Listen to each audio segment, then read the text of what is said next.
الرجيم بسم الله الرحمن الرحيم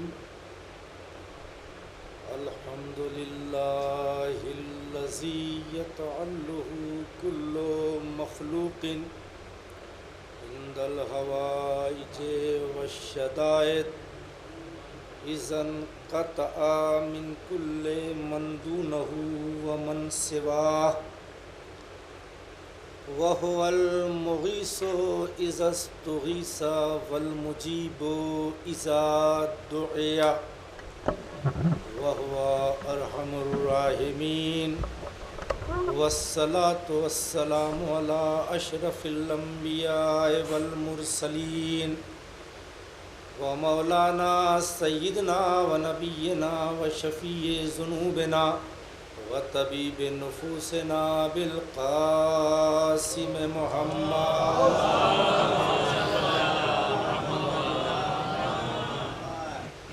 وآله الطيبين الطاهرين المعصومين المظلومين ولعنة الله على أعدائهم أجمعين من ليلنا هذا إلى قيام يوم الدين أما بعد فقد قال الله تبارك وتعالى في محكم كتابه المجيد وهو أصدق القائلين وقوله الحق بسم الله الرحمن الرحيم إن الله اصطفى آدم ونوحا وآل إبراهيم وآل عمران على العالمين صلوات اللهم صل على محمد وآل محمد.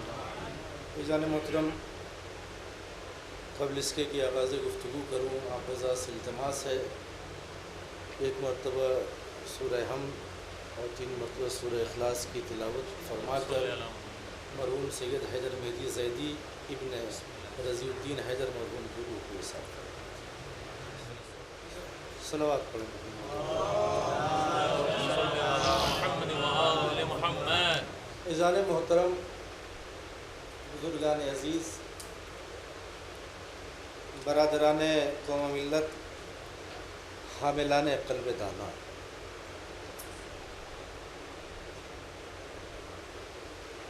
آج اس سلسلے کی تیسری مجلس ہے.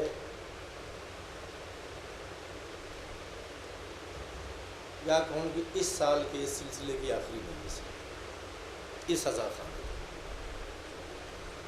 ماشاء اللہ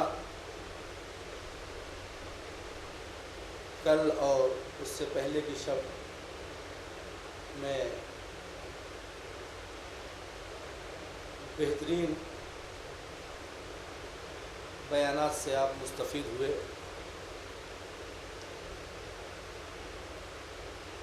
اور آج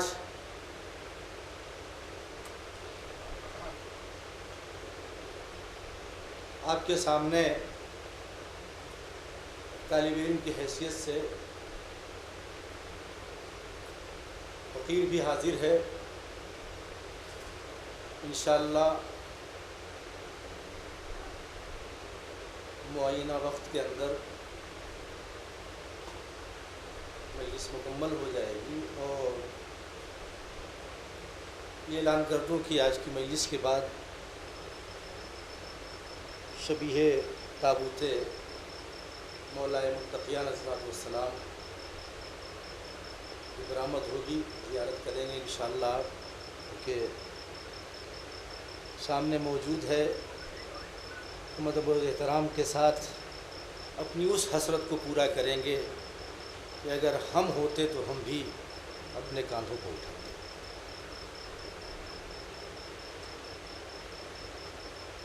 انشاءاللہ جب تک زندہ رہیں گے رسومات اعضاء کو اپنا عقیدہ حقیقی سمجھتے ہوئے نبھاتے رہیں گے. آل محمد کی خوشی میں خوش رہنا ہمیں آتا ہے اور ان کے غم میں مغموم رہنا ہمیں آتا ہے. اور ہماری زندگی یہی ہے کہ نہ ہماری اپنی کوئی خوشی ہے نہ ہمارا کوئی اپنا غم ہے۔ ہمارا وتیرہ حیات یہ ہونا چاہیے کہ ہم ان کی خوشی میں خوش ہوں اور ان کے غم میں مغموم ہوں، اس لیے کہ ہمارا ان سے رابطہ ہے تو ہم ہیں، اگر نہیں ہے تو ہم نہیں ہیں۔ اس لیے کہ جو شے اپنی شناخت کھو دیتی ہے گویا وہ فنا ہو جاتی ہے، وہ مٹ جاتی ہے۔ ذوات محمد و آل محمد ہے کہ جن کے ذریعے سے ہماری پہچان ہے اور ہماری شناخت ہے، لہٰذا ہمیں ہمہ وقت یہ باور رہنا چاہیے کہ ہم ان کے لیے کچھ کر کے کبھی ان پر احسان نہیں کرتے ہیں بلکہ خود اپنی ذات پر احسان کرتے ہیں۔ کوئی فرش عزا بچھا کے مجلس کا اہتمام کر کے اور راہ خدا میں کچھ بانٹ کے تقسیم کر کے بہتر انتظام کر کے بہتر کامیابی کے ساتھ کوئی پروگرام کر کے یہ نہ سوچے کہ ہم نے محمد پر احسان کیا اور آل محمد پر احسان کیا یا حسین پر احسان کیا یا حسین کی ماں پر کوئی احسان کیا ہے، کبھی اس بات کا گمان نہیں رکھنا چاہیے، نہ یہ خیال ذہن میں رکھنا چاہیے کہ ہم نے بہت کچھ کر دیا اور ہم جیسا کرنے والا کون ہے اور ہم نے گویا سب پر پوری خلقت پر احسان کر دیا۔ ظاہر سی بات ہے جب محمد و آل محمد پر ہم احسان رکھنے کا خیال رکھیں گے تو مطلب یہی ہوا کہ پوری خلقت پر ہمارا احسان ہے۔ لیکن اس باریکی کو سمجھیے، شیخ سعدی کہتے ہیں کہ اس بات کا احسان نہ رکھو کہ تم بادشاہ کی خدمت کرتے ہو۔ شیخ سعدی کہتے ہیں، متوجہ رہیے گا، اس بات کا احسان نہ رکھو کہ تم بادشاہ کی خدمت کرتے ہو، بلکہ بادشاہ کے احسان کو پہچانو کہ اس نے اپنی خدمت کے لیے تمہیں رکھ لیا، تمہیں چن لیا۔ اسی طریقے سے آل محمد کے لیے کوئی کچھ کر کے چاہے مدحت ہی کر کے یہ نہ سوچے کہ ہم نے محمد و آل محمد پر احسان کیا ہے، بلکہ ان کی راہ میں اگر کوئی قدم تمہارا اٹھ جائے تو ان کے شکر گزار ہونا کہ ہم ان کے شکر گزار ہیں، ان کا احسان ہے کہ اپنے کام کے لیے ہمارا انتخاب کر لیا اور ہمیں چن لیا۔ صلوات پڑھیں محمد۔ یہ ان کی دعاؤں کا نتیجہ ہے، یہ ان کی عطاؤں کا نتیجہ ہے کہ اللہ نے ہمیں ایسی گودیوں میں پروان چڑھایا، ایسی آغوش میں پالا، ایسے ماحول میں پالا، ایسے قبیلوں میں پالا، ایسی فضاؤں میں پالا، ایسی ہواؤں میں پالا، ایسے حالات میں پالا کہ ہم ہر اس طوفان سے ٹکرانے کے لیے ہر لمحہ آمادہ رہتے ہیں جو رسول اور رسول کے خدا کے خلاف ہو۔ صلوات پڑھیں محمد والے۔ اور یاد رکھیں ہر کام جو نیک کام ہے، چاہے بڑا کام ہو چاہے چھوٹا کام ہو، اس کی ہر ایک کو توفیق نہیں ہوتی، خدا جسے چاہتا ہے چن لیتا ہے۔ ہائے ہائے ہائے، اگر تمہارے ہاتھ سے کوئی بڑا نیک کام ہو جائے تو اس پہ غرور نہ کرنا، تکبر نہ کرنا، متکبر نہ ہو جانا، بلکہ پہلے سے زیادہ اس کا شکر ادا کرنا کہ پالنے والے تیرا شکر ہے کہ بھری پوری کائنات میں اس نیک کام کی انجام دہی کے لیے تو نے مجھے چن لیا۔ صلوات پڑھے محمد۔ اس بات پر شکر ادا کرنا کہ اس نے ہمیں چن لیا۔ اور ظاہر سی بات ہے جب اللہ چنتا ہے، جب اللہ منتخب کرتا ہے تو ساری دنیا مل کر کے عیب نہیں نکال سکتی۔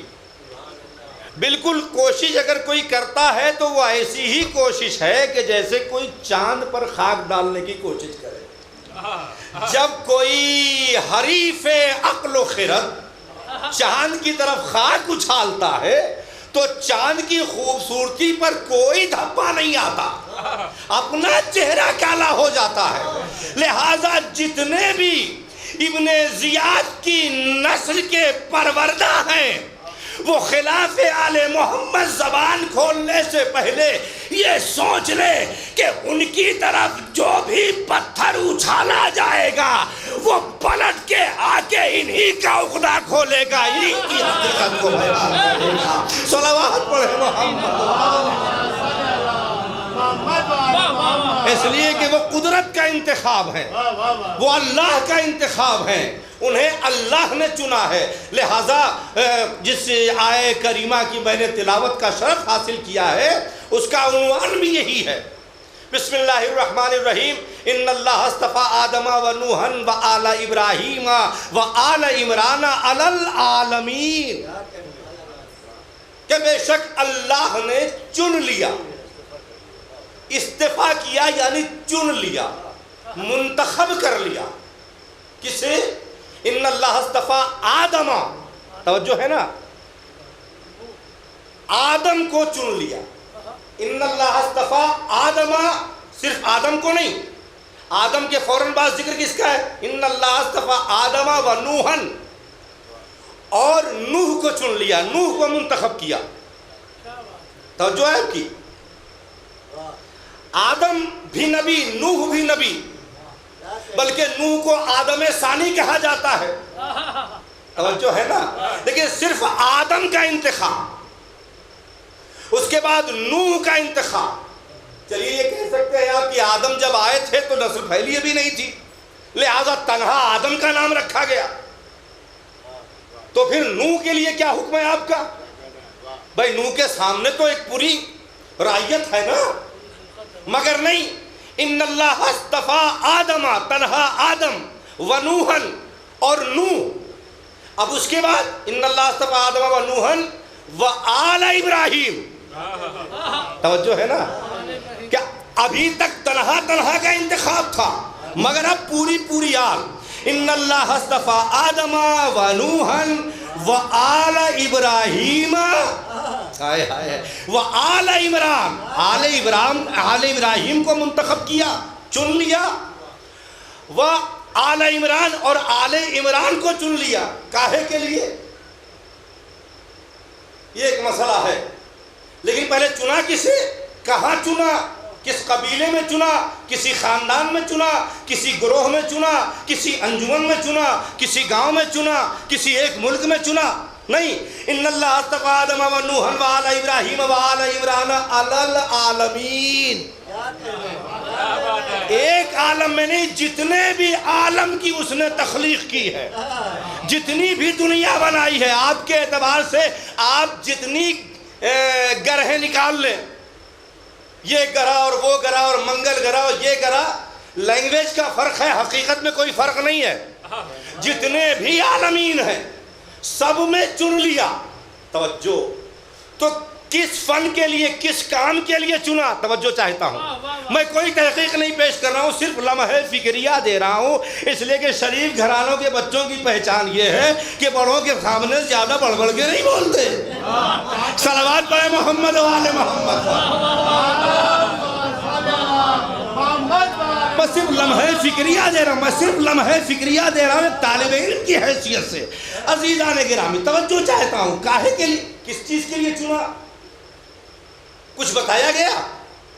عالمین میں چنا ہے، جتنے بھی عالم اس نے خلق کیے ہیں، صرف اس دنیا کے لیے نہیں، اس دنیا کے لیے، جتنی دنیا تصور کر سکتے ہیں آپ، ہر جگہ کے لیے انتخاب کن کا؟ یہ آدم، نوح، آل ابراہیم اور آل عمران، یہ چناؤ ہر عالم کے لیے ہے۔ یہ اور بات ہے کہ آپ کے عالم میں کوئی آدم کے نام سے مشہور ہے، کوئی نوح کے نام سے مشہور ہے، کوئی ابراہیم کے نام سے مشہور ہے۔ اسی طریقے سے ہر عالم میں اپنے اپنے اعتبار سے الگ الگ جدا جدا ناموں اور صفات کے ذریعے سے مشہور ہے۔ ظاہر سی بات ہے، جب ہم اپنے عالم کے بعض کو پہچانتے ہیں اور بعض کو نہیں پہچانتے ہیں تو پھر غیر عالم کے بعض کو کیسے پہچانے اور بعض کو نہ پہچانے؟ اگر آپ کسی کو نہ پہچانے تو اس کا مطلب یہ نہیں ہے کہ وہ خارج از حقیقت ہے، بلکہ ضعف آپ کے اندر ہے کہ آپ کے اندر پہچاننے کی قوت نہیں ہے اور مادہ نہیں ہے۔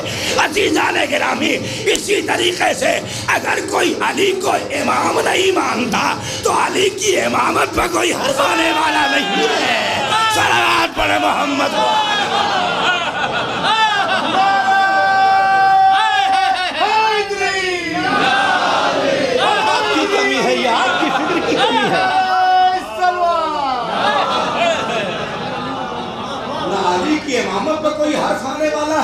نہ علی کے فضائل میں کوئی کمی آنے والی ہے۔ عزیزان گرامی، جس رخ پر میری گفتگو جا رہی ہے اس طرف کو ذرا سا تھوڑی دیر کے لیے میں روکتا ہوں۔ یہاں سے بسبیل تذکرہ ایک بات ذہن میں آ گئی ہے، لہٰذا میں چاہتا ہوں کہ آپ کے گوش گزار کرتا ہوا آگے بڑھوں۔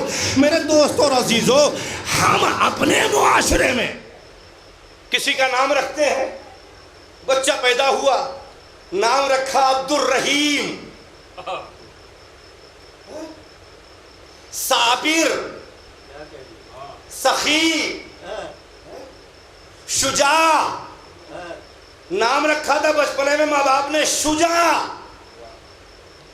جوان ہو کے سب سے بڑا بزدل نکلا،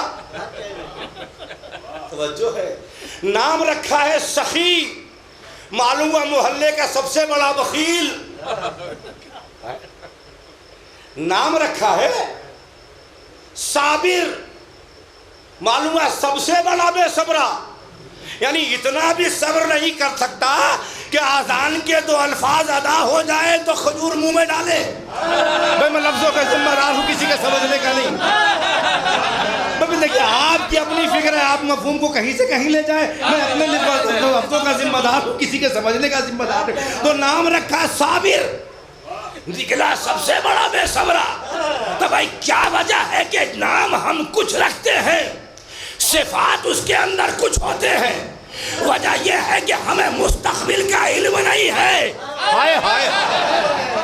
ہمیں مستقبل کا علم نہیں ہے، لہٰذا ہم نام بچپنے میں رحیم رکھتے ہیں، جوان ہو کے ظالم نکلتا ہے، بچپنے میں نام صابر رکھتے ہیں، جوان ہو کے ظالم نکلتا ہے۔ تو ہمیں چونکہ علم نہیں ہوتا، انصاف سے بتاؤ، جس اللہ کو ہر شے کا علم ہے، جو بذات ہی عالم ہے، جو ماضی بھی جانتا ہے، حال بھی جانتا ہے، مستقبل بھی جانتا ہے، جب وہ کسی کا نام رکھے گا،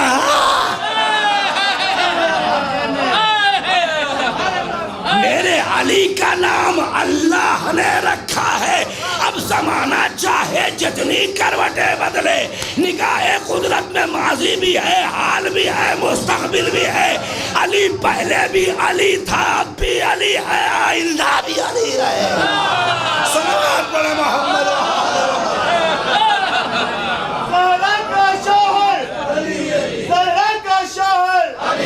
حسین کا بابا، عباس کا بابا، ہم سب کا مولا، عمر کا مولا، ابوذر کا مولا، میری قبر کے اندر، میری قبر کے باہر، میرے عرش میں اندر، میرے فرش میں اندر، بآواز بلند دونوں ہاتھ بلند کر کے آواز دے، نعرہ حیدری،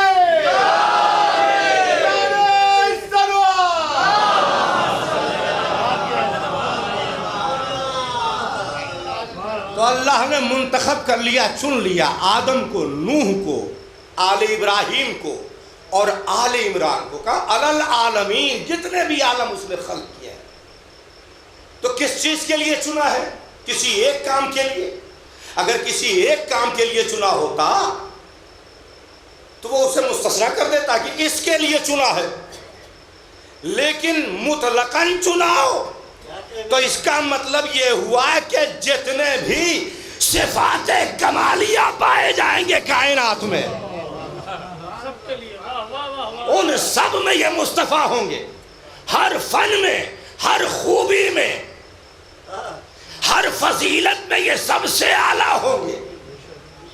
اب زمانے سے پوچھئے آدم مصطفیٰ ہے؟ ہاں صاحب۔ نوح مصطفیٰ ہے؟ ہاں صاحب، قرآن کہہ رہا ہے۔ آدم کو پہچانتے رہے صاحب، کون نہیں پہچانتا؟ ابو بشر ہے۔ نوح کو جانتے ہو صاحب، نوح کو کون نہیں جانے گا، ایسا زبردست طوفان آیا۔ اچھا طوفان آیا، اس کی سب کو خبر ہے۔ طوفان میں نوح اور نوح کے صحابیوں کو قرار کس وجہ سے آیا؟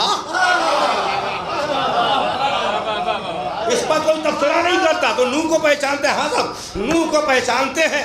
آل ابراہیم، ابراہیم کو تو جانتے ہو؟ کہا صاحب ابراہیم کو ان کی سنت پر آج تک عمل کر رہے ہیں، توجہ ہے نا ابراہیم کو۔ اچھا آل عمران کہا اس میں ذرا سا کنفیوژن ہے، کیسا کنفیوژن؟ کہا یہ عمران کے بارے میں. کیا کنفیوژن ہے؟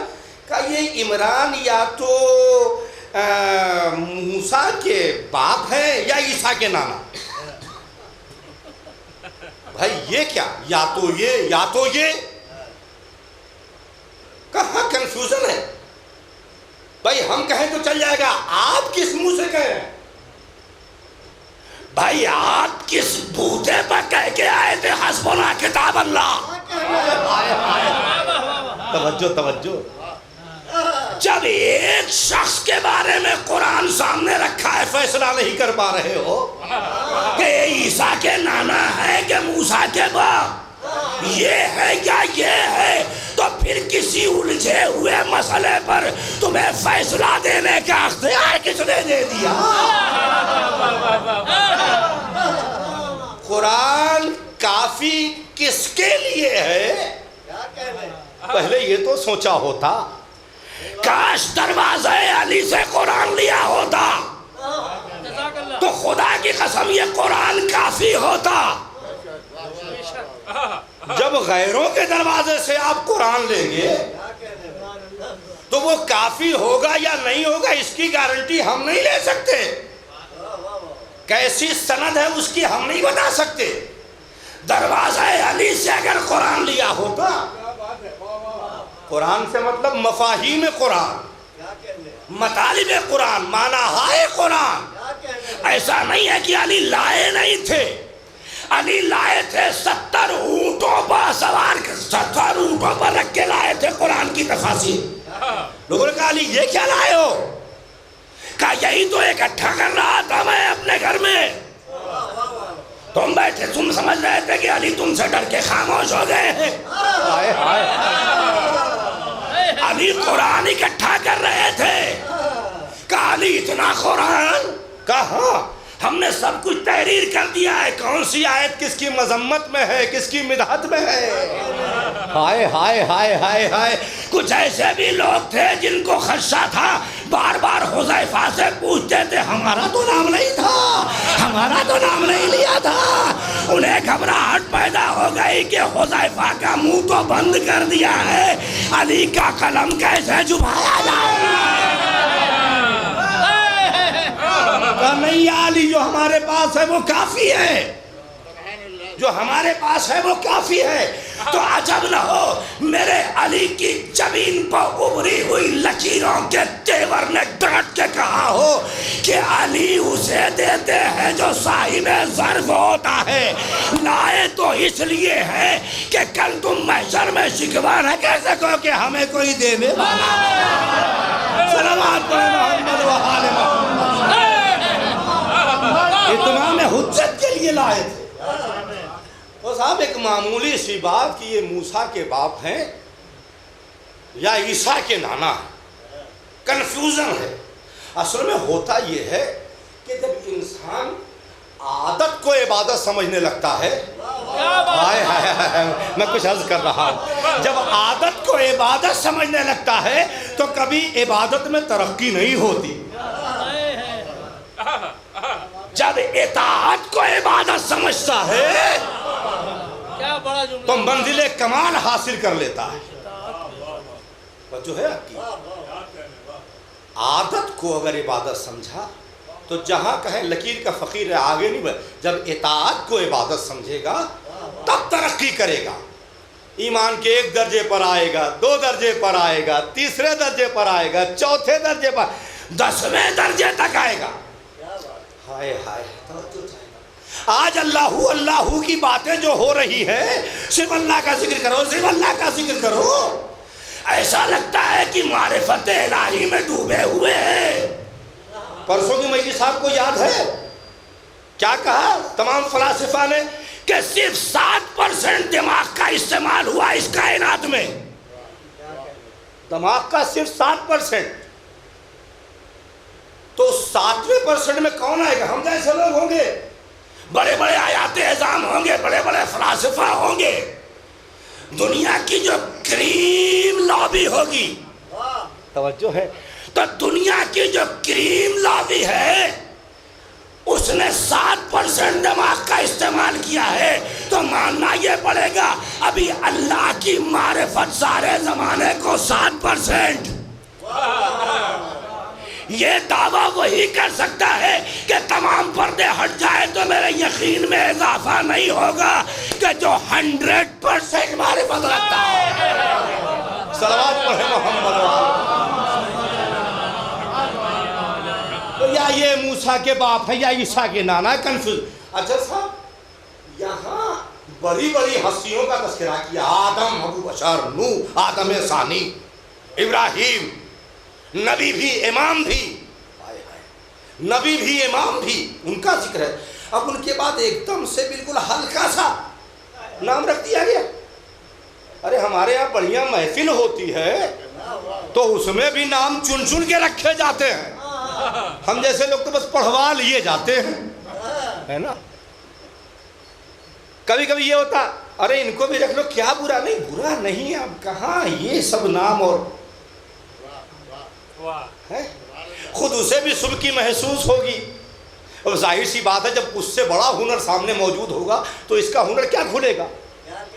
تو آپ ذرا سوچئے, اللہ نے جو عالم ہے, خبیر ہے, صاحب قدرت ہے, اتنے اہم کرداروں کا تذکرہ کیا, اور اس کے آخر میں جبکہ بیت کو زیادہ مضبوط ہونا چاہیے. وقار صاحب 4 مصرے ہو, اگر بیت نہ ہو تو مستثنا مکمل رہ جاتا ہے. یوں ہی سمجھ لو کہ اگر یہ 4 نام ہو اور یہ نام نہ ہو تو نبوت اور ہدایت کی مسدس کبھی مکمل ہی نہیں ہو. صلوات پڑھے محمد. تو اس کا مطلب یہ ہوا کہ کوئی ایسا ہی نامور ہونا چاہیے. تو عیسیٰ کے نانا میں کون سی ایسی خصوصیت پائی جاتی ہے,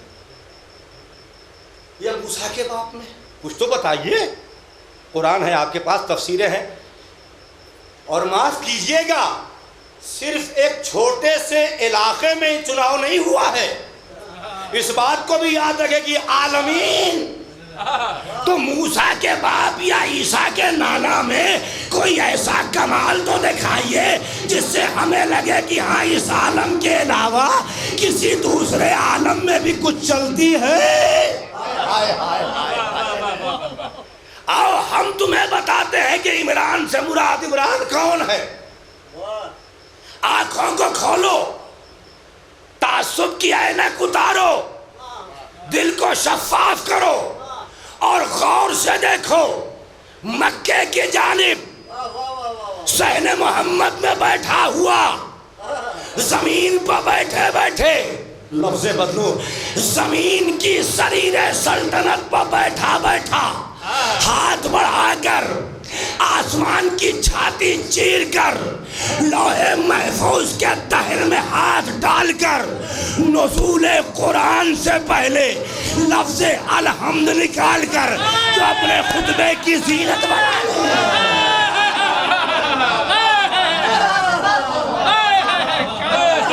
نزول قرآن سے پہلے, نزول سورہ حمد سے پہلے جو عمران اپنے خطبے میں لفظ الحمد کا اظہار کرے, یہ وہی عمران ہے جسے قرآن نے عمران کہا. محمد و یہ ابو طالب کے سوا کوئی اور نہیں ہو سکتا. اب یہاں پر ٹھہر کے پوچھتا ہوں ایک بات اور. کچھ اعتراض لوگوں نے کیا کہ علی نے آتے ہی قرآن پڑھا, آپ نے محمد سے علی کو بڑھا دیا, محمد نے آتے ہی قرآن کیوں نہ پڑھا؟ توجہ ہے, محمد نے آتے ہی قرآن کیوں نہ پڑھا؟ تو پاکستان سے ایک آواز آئی حمایت کہ قرآن سناتے بھی بھلا کس کو؟ محمد. قرآن کسی اور کو آتا ہی نہیں تھا. تو ہندوستان سے ایک سوال بھیج جاؤں کہ بھیا اگر محمد سے پہلے کسی کو قرآن آتا ہی نہیں تھا، تو عقد محمد کا نکاح خان نزول قرآن سے پہلے لفظ الحمد کیسے پڑھا؟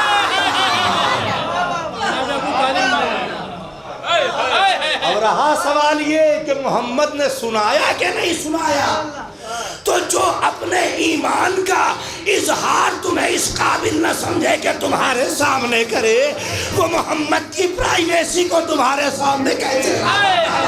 صلوات پڑھے محمد و نعرہ تکبیر، آدم کو چنا اللہ نے، نعرہ حیدری، نعرہ سلام۔ آدم کو چنا اللہ نے، نوح کو چنا اللہ نے، آل ابراہیم کو چنا اللہ نے، آل ابو طالب کو چنا اللہ نے۔ تو ایک سلسلے سے بات آ رہی کہ آدم کو چن لیا، نوح کو چن لیا، آل ابراہیم کو چن لیا، تو بات روک دینی چاہیے تھی، اس لیے کہ ابو طالب بھی تو آل ابراہیم میں آتے ہیں۔ بھائی محمد صلی اللہ علیہ وآلہ وسلم نے علی سے کہا یا علی تم آل عمران ہو، میں آل ابراہیم ہوں، توجہ ہے نا؟ یہ نبی اللہ نے کہا کہ تم آل عمران ہو، میں آل ابراہیم ہوں۔ محمد اور علی میں رشتہ کیا ہے؟ عبداللہ علی کے کیا لگتے ہیں اور ابو طالب محمد کے کیا لگتے ہیں، مجھ سے بہتر آپ جانتے ہیں۔ تو آل ابراہیم میں ہونا کافی تھا، جو آل ابراہیم میں پہلے سے موجود ہے، ہائے ہائے، آل ابراہیم میں ہونے کے منصب پر فائز ہوتے ہوئے پھر اسے ایک بار اور چنا جا رہا ہے، اور اس کی آن کو میں کچھ حل کرنا چاہ رہا ہوں۔ اگر نام نہ لیا جائے تو پھر بھی کم از کم آل ابراہیم میں تو ہے ہی، اگر آل عمران نہ کہا جائے۔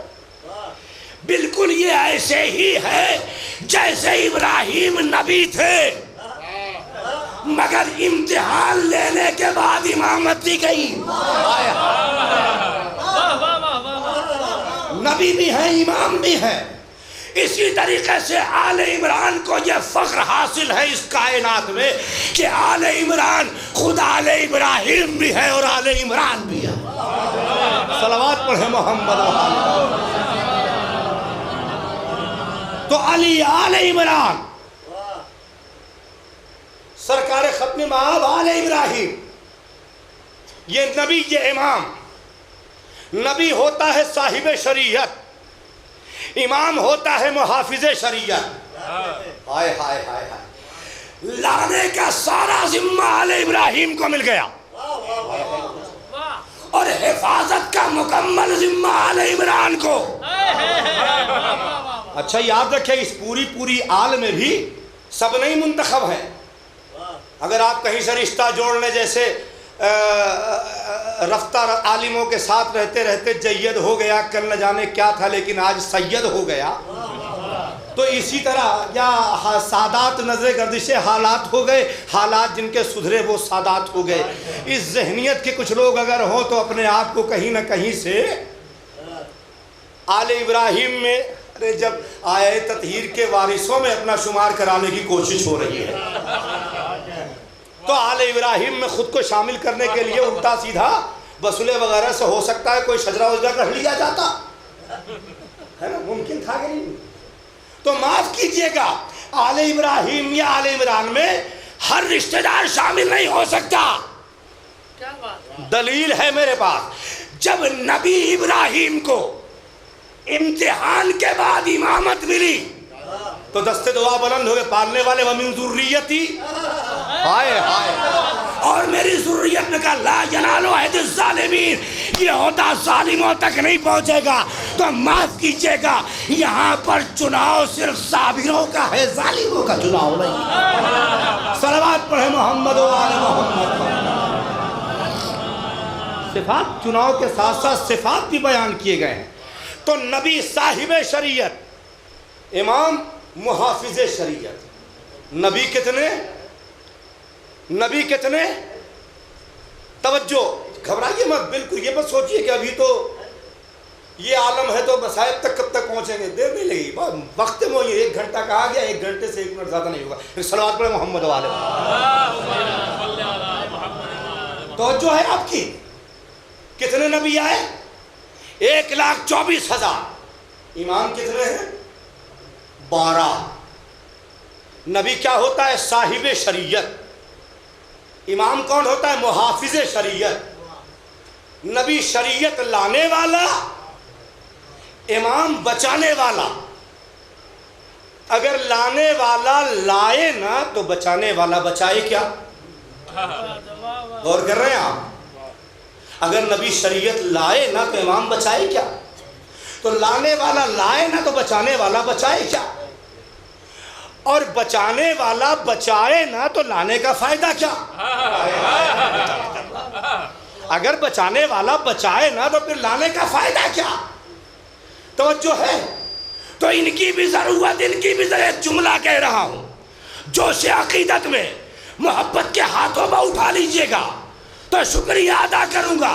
عزیزان محترم مجھے کہنے دیجئے کہ جس شریعت کو لانے میں 1,24,000 انبیاء صرف ہو گئے، اس کی بقا کے لیے ابو طالب کے 12 بیٹے کافی ہو گئے.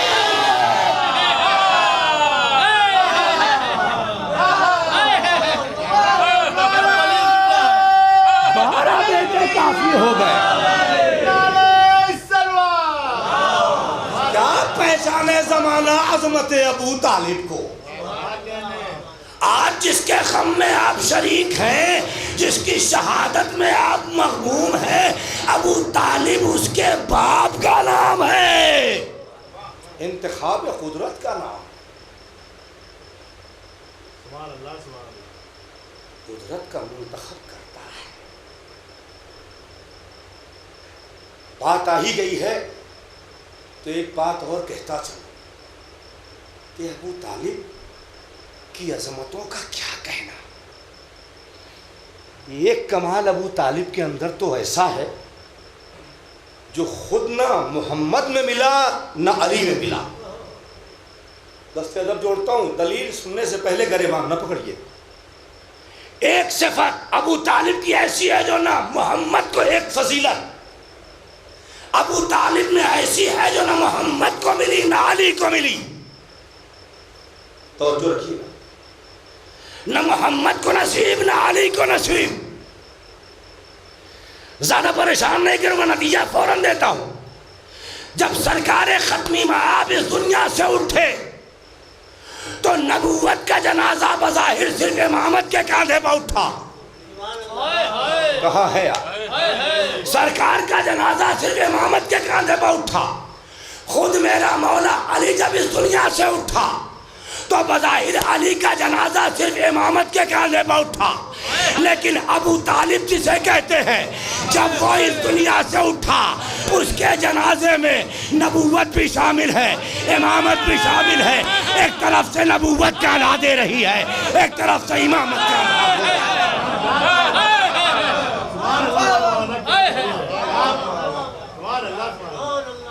اس ابو طالب کے، اس مصطفیٰ ابو طالب کے مصطفیٰ بیٹے کو علی کہتے ہیں. محافظ دین، دین کا ستون، عظمت مصطفیٰ کا وارث، دین حقہ کی آبرو، شاہکار تخلیق خلاق عالم.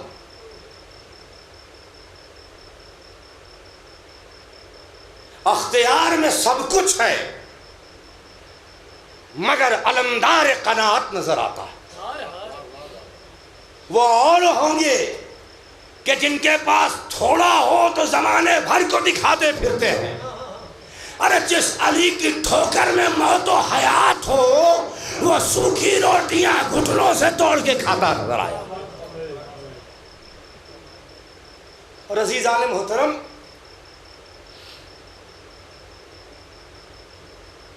اس مفلس کا نام علی نہیں ہے.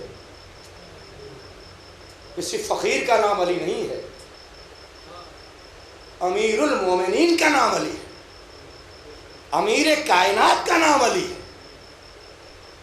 یہ ایسا امیر ہے کہ جس کی عمارت نے، اہم جملہ کہنے جا رہا ہوں شاید وہاں حاصل ہو، یہ کائنات کا واحد امیر ہے کہ جس کی عمارت سے کبھی مفلسی شرمندہ نہ ہوئی۔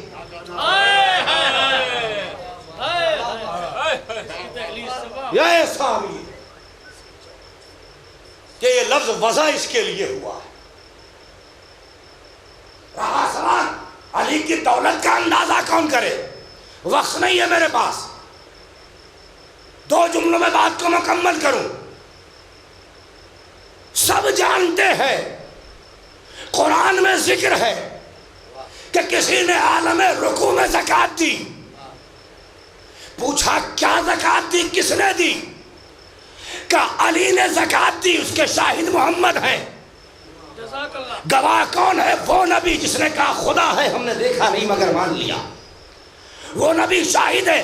علی نے زکوٰۃ دی، مسجد میں سائل نے سوال کیا، ہم اگر کہتے علی کا کوئی چاہنے والا کہتا کہ علی نے زکوٰۃ دی تو آپ انکار کر دیتے، مگر قرآن کہہ رہا ہے کہ علی نے زکوٰۃ دی۔ ہم سمجھ رہے ہیں کہ مسجد میں سائل نے سوال کیا علی نے بھیک دے دی، مگر نہیں، قرآن کہہ رہا ہے علی نے زکوٰۃ دی۔ اسی قرآن نے زکوٰۃ کے نصاب بیان کیے، زکوٰۃ کے کچھ نصاب ہے نا۔ اگر 40 تولہ سونا آپ کی ملکیت کا ہو تو 1 تولہ آپ پر زکوٰۃ واجب ہے۔ 40 تولہ چاندی اگر آپ کی ملکیت ہو تو 1 تولہ چاندی راہ خدا میں بطور زکوٰۃ نکالنا آپ پر واجب ہے۔ تو علی نے انگوٹھی دی، قرآن کہہ رہا علی نے زکوٰۃ دی، محمد کہہ رہے زکوٰۃ میں انگوٹھی دی۔ اس کا مطلب علی کے پاس ایسی 40 انگوٹھی تھی، میں کچھ کہہ رہا ہوں، ہائے ہائے ہائے، اور نہ جانے اکاؤنٹ کس بینک میں تھا، چاہے جس بینک میں ہو، لیکن جیسے ہی اس میں کوئی اماؤنٹ آتا تھا علی کو فوراً علم ہو جاتا تھا۔ کہہ رہے یہ کیسی بات کر بھئی، آج کے موبائل میں بینک میں اگر آپ نے اپنا نمبر رکھا ہے تو جیسے ہی نکلے گا یا اماؤنٹ پڑے گا فوراً میسج آ جاتا ہے تو آپ کو مل جاتا ہے۔ اس موبائل میں کیا ہے؟ کوئی تار نہیں، کوئی رابطہ نہیں۔ کہا صاحب ایک سسٹم ہے، ایک ایسی شے ہے جو فضا میں ہے، نظر نہیں آتی، اس میں بڑی طاقت ہے، اس سے اس کا ریلیشن ہے۔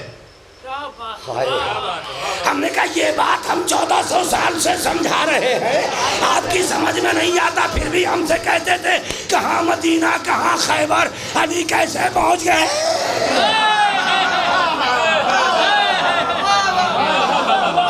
نبی نے خیبر سے پکارا، علی نے مدینے میں کیسے سن لیا؟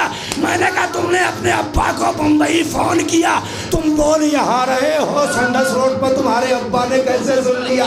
کہا نمبر میں نے اپنے ابا کا ڈائل کیا تھا۔ میں نے کہا دوسروں نے اس لیے نہ سنا کہ محمد نے نمبر علی کا ڈائل کیا۔ صلوات پڑھے محمد، کیسے کوئی اور؟ تو اس کا مطلب یہ 40 انگوٹھیوں کے مالک تھے۔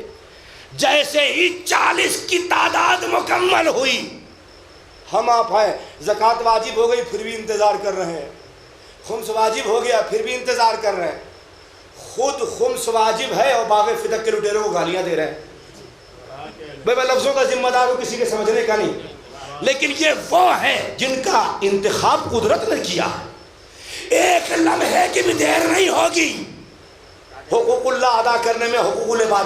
اس کا مطلب جیسے ہی تعداد 40 ہوئی، فوراً علی نے زکوٰۃ نکال دی۔ اب تو تشویش ہوئی، انگوٹھی تھی کیسی؟ بھائی اپنی بات کہوں تو آپ کہیں گے محبت میں، علامہ غزالی لکھتے ہیں کہ یہ وہی انگوٹھی تھی جو اللہ نے سلیمان پیغمبر کو دی تھی۔ کب دی تھی؟ جب پوری کائنات پر بادشاہت دی تھی تو یہ انگوٹھی دی تھی، اسی کے بلبوتے پر پوری کائنات پر حکومت کرتے تھے، چرند پا پرند پا۔ جناب سلیمان تو ایک انگوٹھی تھی،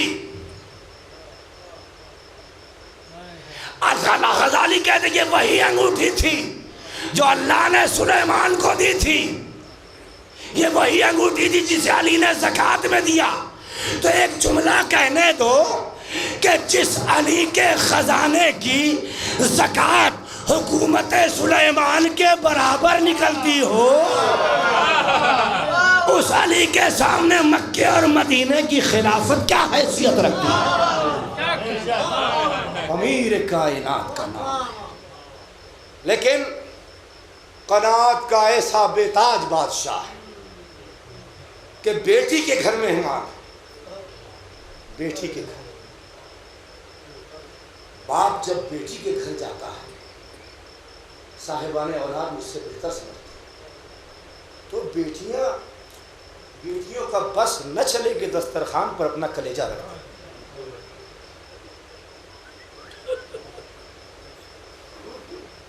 ہم غیروں کے لیے افطار کا انتظام کرتے ہیں تو اپنی استطاعت میں چاہتے ہیں کیا کچھ نہ رکھ دیں۔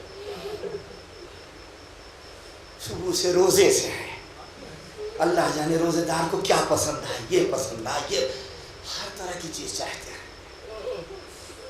غیروں کے لیے کرتے ہیں۔ جس بیٹی کو پتا ہو کہ آج میرا بابا میرے گھر افطار کرے گا، کیا کچھ نہ کرے گی، مگر باپ کے مزاج کو پہچانتی تھی۔ پھر بھی ایک بیٹی کا بھرم بھی رکھنا تھا۔ افطار میں جانتے ہو امیر کائنات کی بیٹی نے اپنے روزے دار بابا کے افطار کا انتظام کیا کیا؟ نمک، جو کی روٹی اور دودھ، تو جو ہے اس کے باوجود شکرگزار بیٹی کا شاکر باپ، قناعتوں کا بے تاج بادشاہ، تنہا اور اکیلا تاجدار،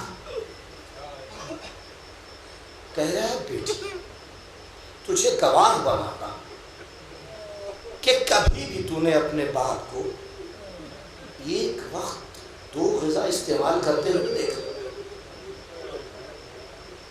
علی والوں، اگر علی والے ہونے کا دعویٰ ہے تو علی کے کردار کو اپنے کردار میں شامل ہے۔ اگر دکھانا ہے تو اپنی قناعت کی قوت دکھاؤ، رئیسی کی طاقت نہ دکھاؤ، اپنے صبر و ضبط کی قوت دکھاؤ۔ کہا بیٹی تم نے کبھی اپنے باپ کو ایک وقت میں 2 غذا کھاتے ہوئے دیکھا؟ کر نہیں بابا۔ کہا پھر ہٹا دو۔ بیٹی تھی چاہ کے نمک ہٹا لے، کہا نہیں بیٹی دودھ ہٹا لو۔ باپ نے افطار، وقت گزرتا گیا، کبھی صحن میں ٹہل رہے ہیں،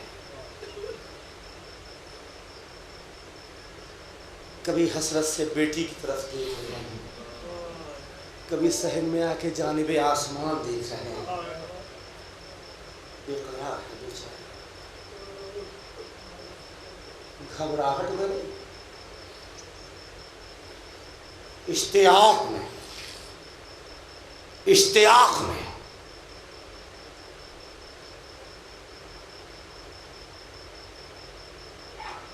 صبح نمودار ہوئی، گھر سے نکلے، بیٹی خدا حافظ، دل کہتا ہے سر پر ہاتھ رکھا۔ علی کو معلوم ہے کیا ہونا ہے، امام وقت، دست شفقت پھیرا، خدا حافظ۔ بیٹی کہہ رہی بابا دل بہت گھبرا رہا۔ کہا بیٹی قرار آ جائے گا، صبر سے کام، تمہیں صبر کرنا ہے۔ گھر سے نکلے، مرغابیوں نے دامن پکڑ لیا، آوازیں کرنے لگی۔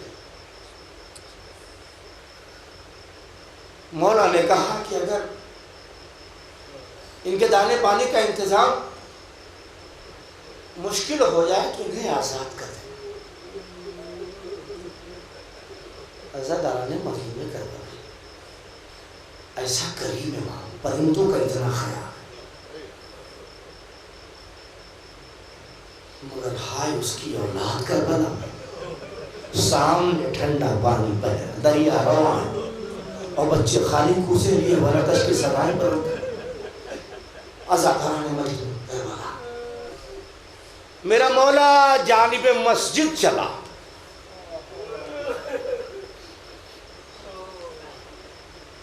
میرا مولا مسجد میں آیا، نماز کے لیے آمادہ کیا۔ دوسروں کو بھی معلوم ہے سارے حالات مسجد کے۔ میرا مولا نماز پڑھنے آیا، اللہ کے سجدے میں سر رکھا ہے میرے مولا نے،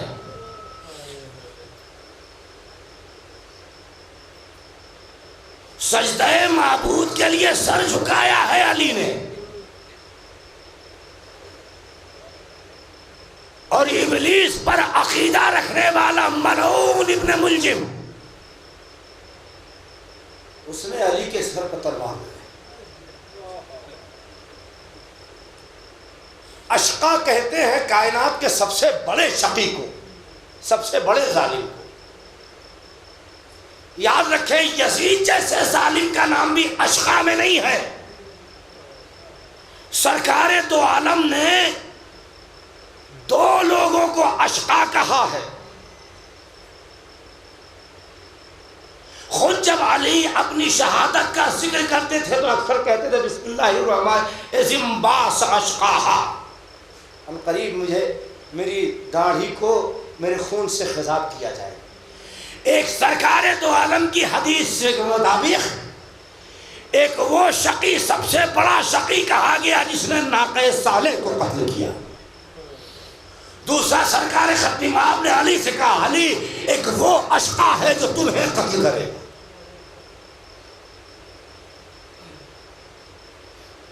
شقی کائنات سب سے بڑے شقی نے علی کے سر پر ضربت لگائی۔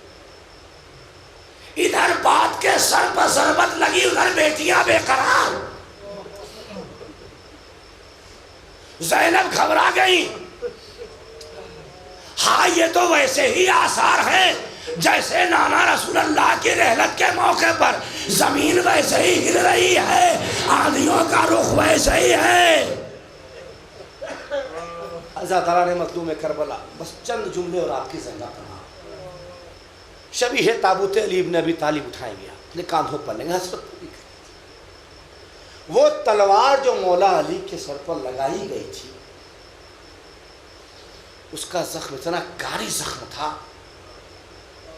کہ مقام تعلیم میں میرے مولا حسن نے جراح کو بلایا۔ یہ لفظ یاد رکھیے گا، مقام تعلیم۔ جراح آیا، جراح نے زخم دیکھا، کچھ کہا نہیں، خاموشی سے جانے لگا۔ امام حسن آگے بڑھے، کہا جراح تو خاموش کیوں ہے؟ کہا مولا جانتے ہیں آقا کے سر پر جو تلوار لگائی گئی ہے وہ زہر میں بجھی ہوئی تلوار تھی، اور آقا آپ سے کیا پوشیدہ ہے؟ یہ زہر کوئی عام زہر نہیں ہے، یہ زہر حلال ہے۔ تحقیق کی گئی جب آج کی دنیا میں تو زہر حلال وہی ہے جسے آج کے زمانے میں سائنائڈ کا نام دیا گیا۔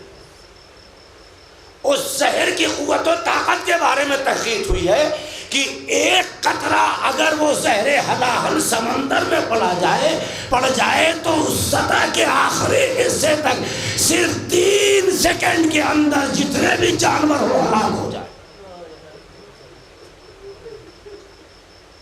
علی کے سر پر تلوار لگی، صرف اسی کی مصیبت نہ جانو، علی کا کمال بھی اس میں نظر آتا ہے کہ ایسی ایسی زہر میں بجھی ہوئی تلوار کا زخم کھانے کے باوجود میرا علی 3 دن زندہ رہا۔ یہ علی جیسے بہادر کا کمال ہے۔ علی نے سمجھا دیا کہ اگر قدرت کی طرف سے موت معین کا استقبال نہ ہوتا تو کائنات میں کوئی ایسا نہیں ہے جو علی کو موت سے گھاٹ اتار سکتا۔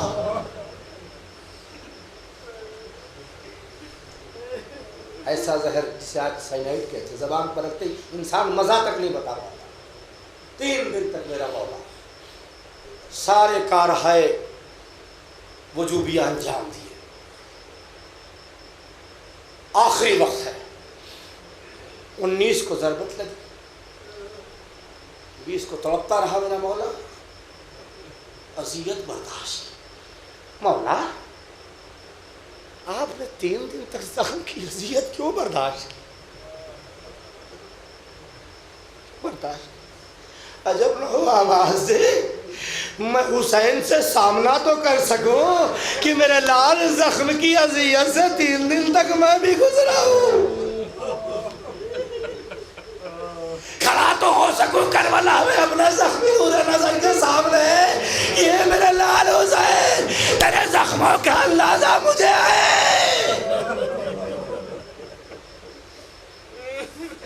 اے حسین، مقتل میں 4 برس کی بچی سے رخصت ہو کے آئے ہو، کبھی میں بھی اپنی بیٹی کلثوم سے رخصت ہو کے آیا تھا، لیکن اے حسین فرصہ قبول کرو، ارے وہ میرا وقت تھا۔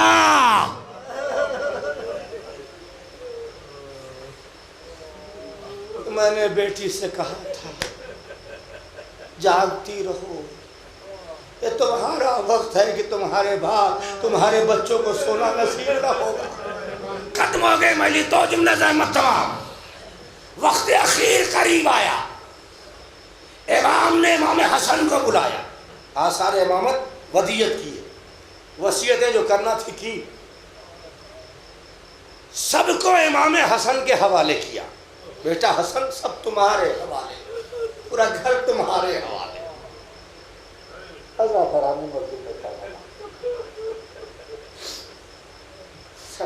آہستہ آہستہ قریب سے قریب ہوئے، جناب ام البنین ہاتھ جوڑے ہوئے آئے، یا علی میرے سرتاج، میرے وارث، کیا میرے عباس سے کوئی خطا ہو گیا؟ کیا میری تربیت میں کوئی کمی رہ گئی ہے؟ میری پرورش میں کوئی خامی رہ گئی ہے؟ ام البنین ایسی کیوں کہہ رہی کہ آقا آپ نے سب کو آقا حسن کے حوالے کیا، میرے عباس کو کسی کے حوالے نہیں کیا؟ ام البنین ٹھہرو، مصلحت ہے، میرا حسین کہاں ہے اس سے بلاؤ۔ امام حسین قریب ہے، بابا حکم فرمائیے کہ عباس قریب آؤ۔ عباس کا ہاتھ حسین کے ہاتھ میں دیا، اے حسین یہ عباس تمہارے حوالے، پھر حسین کا ہاتھ عباس کے ہاتھوں میں، عباس میرا حسین تمہارے حوالے۔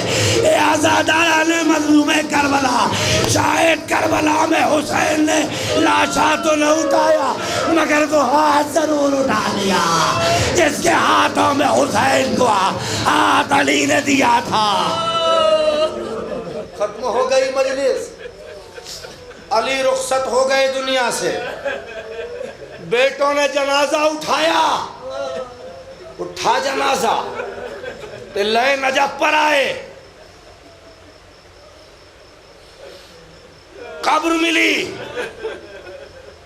قبر میں اتارنا چاہا، 2 ہاتھ برآمد ہوئے، لاؤ میرے وصی کو میرے حوالے کر دو، علی کو دفن کر دیا گیا۔ اے ابو طالب مبارک ہو، تمہارے بیٹے کا جسم پر ایک زخم تھا، بڑے اہتمام سے تربت میں اتارا گیا، مگر اے میرے مولا علی آپ کو پرسا بھیج کرتے ہیں، آپ کا بیٹا حسین، ارے اسے قبر تو نصیب ہی نہ ہوئے۔ عزاداران مظلوم کربلا، بیٹیاں باپ کے جنازے سے اس طرح سے لپٹ کے روتی کہ سننے والوں سے برداشت نہیں ہوتا۔ کس طریقے سے حسنین نے زینب ام کلثوم کو بابا کی میت سے جدا کیا ہوگا مجھے نہیں معلوم ہے۔ ہاں جنازہ آیا، دفن کیا گیا، ختم ہو گئی مجلس۔ باپ کو دفن کر کے صابر امام کے صابر امام بیٹے لوٹ رہے ہیں۔ اپنا غم ہے، باپ کا غم ہے، تازہ ہے کہ ایک نشیب سے رونے کی آواز ہے۔ بھول گئے اپنا غم، متوجہ ہو گئے، فوراً پہنچے، دیکھا ایک ضعیف و لاغر و ناتوان تڑپ تڑپ کے رو رہا ہے۔ کہا یہ بھائی کیوں فریاد کر رہا ہے؟ کاش 3 دن ہو گئے بھوکا ہوں۔ کہا کیا ہوا؟ کہا میرا رفیق، میرا خیال کرنے والا، میری پرورش کرنے والا ایک سخی روز آتا تھا، بڑے پیار سے کھانا کھلاتا تھا، پانی پلاتا تھا۔ آج 3 دن ہو گئے ہیں وہ آیا نہیں ہے۔ امام حسن نے پوچھا کبھی تم نے اس کا نام پوچھا؟ کہا جب بھی میں اس کا نام پوچھتا تھا کہتا تھا سمجھ لو ایک خدا کا بندہ ایک خدا کے بندے کے قریب بیٹھا ہے، ایک مفلس کے قریب بیٹھا ہے۔ امام حسن رو پڑے، ارے کوئی اور نہیں، میرے بابا علی تھے جن کے سر پر ضربت لگائی گئی، ہم انہیں دفنا کے آ رہے ہیں۔ نابینا نے کہا مجھے قبر پر لے چلو، عزاداروں قبر پر لے جایا گیا۔ وہ اس طرح تڑپ کے رو رہا تھا جیسے کوئی ضعیف ماں کڑگئی جوان بیٹے کے جنازے پر روتی ہو۔ اے عزاداران مظلوم کربلا، ختم ہو گئی مجلس، بس ایک جملہ کہنا ہے اور آپ کی زحمت تمام۔ اے میرے مولا، آپ کا جنازہ جس طرح اٹھا، حسین زندہ اس طرح خیمے سے نکلے تھے۔ حسین رخصت آخر کے وقت ایسے نکلے تھے جیسے بڑے گھر سے کسی کلیہی جوان کا جنازہ نکلا ہو، مگر اس حسین کا جنازہ نہ اٹھا، گھوڑوں کی ٹاپوں سے پامال کر دیا گیا۔ اے میرے مولا، آپ کے جنازے کو بڑی شان سے دفنایا گیا۔ اے آقا، ہم غریبوں کا پرسہ قبول کرے۔